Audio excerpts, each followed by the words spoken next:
Well, good morning, it's Ben. I'm headed towards the garden. We're gonna do some spring cleaning today.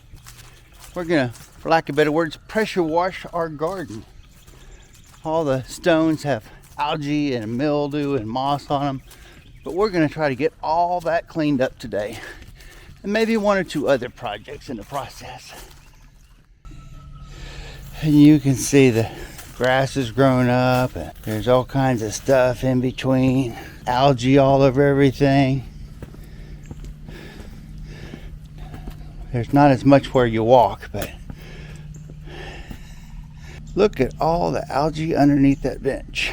We're going to try to get all of this cleaned up and looking pretty, ready for spring. I don't know if I'll get to it in this video. Doors that I had made a couple years ago finally just rotted away to nothing.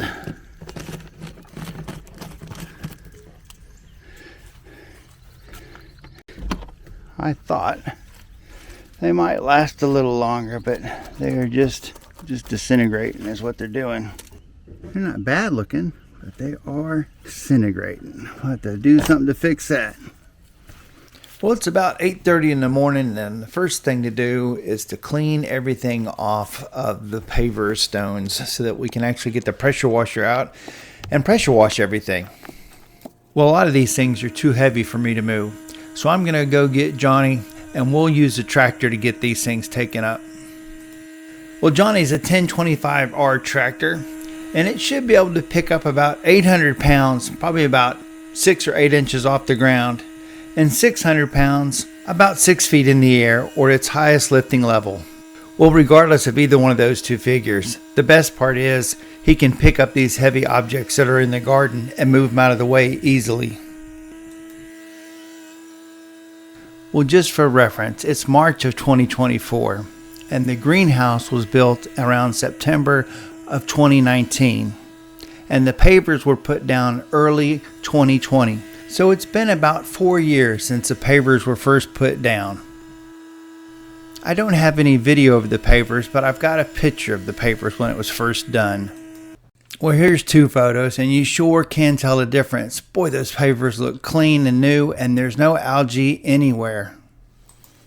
Well, now that everything's been moved off of the pavers in the garden area, I'm going to use my weed eater, and I'm going to knock down any of the grass or vegetation that's growing up between the pavers and around the outside. Both of the paver paths that lead from the garden paved area are in rough shape.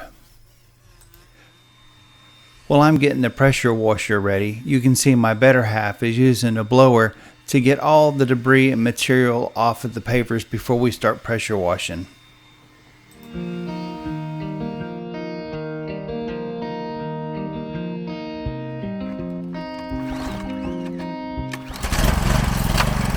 I've gotten really lucky with this Craftsman pressure washer. I've never had a hard time starting it up. Usually I can pull it 2 or 3 times and it starts. And here I'm going to go ahead and put on a 40-degree spray nozzle onto the end of my pressure washer wand.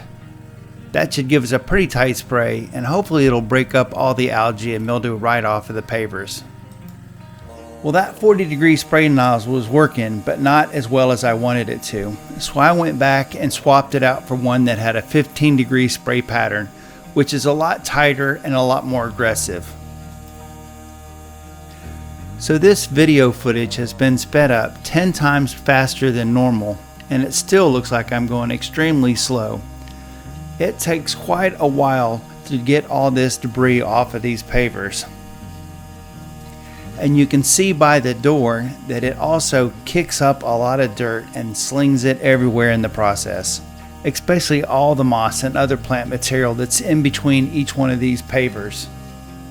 This is not a very fast process, and I probably spent 10 hours this day pressure washing the stones. So I'll skip ahead a little bit so the video is not too long. Well, the paver path is done, and I've got a good bit of the exterior wall finished. Now it's time to work on the raised beds and those large paver stones. It didn't look like it when I started, but these raised beds are actually made with gray stones, and the ones that are on the floor of the garden area are tan or sand colored. But with all that algae and mildew growing on everything, they both looked like they were probably the same colored stones. Some of the neighborhood dogs come over and roughhouse with our dogs in the yard, and I've got to go back and fix quite a few of my decorative lights that have been damaged from them. But that will be in another video too. But now I want to show you a tool that you can buy for your pressure washer. It attaches to the end of the wand, and it has an internal piece that spins in a circle. And what it does is it cleans the whole area underneath this device without you having to do anything extra. It makes things go so much quicker. All that black water is actually all the debris that it's gotten off of the paving stones. And this is how the day progressed with the pressure washer. I would do a section of the pavers and then I would rinse everything off to one side and keep going so I could tell where I had been and where I hadn't. And even though it was a lot of work, it was really a nice day, and it's very satisfying seeing the immediate results of your work. The last area that needed to be cleaned was the pavers that we had put behind the pump house. There's a bunch of shelves that are there, and she stores a lot of the gardening supplies there. Well, it's starting to get pretty late in the day, and one thing that you have to do is you have to put some sand down and sweep it into all the cracks that you might have blown free of material when you were using that pressure washer. There's really only two ways of getting the sand deep down into the cracks and around these pavers, and that's by using dry sand or wetting the sand and letting the water push it into all the areas and voids. Well, the day is wrapping up and I didn't get quite everything done, but what I did get done sure looks good. Let's see. Well, I couldn't be more pleased with the results. All the mildew and algae is gone, and it's only going to look better. Now it's supposed to rain in the next couple days, and that should help wash some more of the sand in between all the pavers. So we won't do anything until after that. And then we'll do one last follow-up to see how things look. Well, it's been a couple days, and you can see how the sand has filled in all those voids left by the pressure washer just by sweeping the sand around. And we did have that one day of rain, and you can see what it looks like after it's been swept. And here you can see what it looked like before it was swept. Well, I'll sweep the rest of the excess sand off the pavers and we'll put everything back in the garden.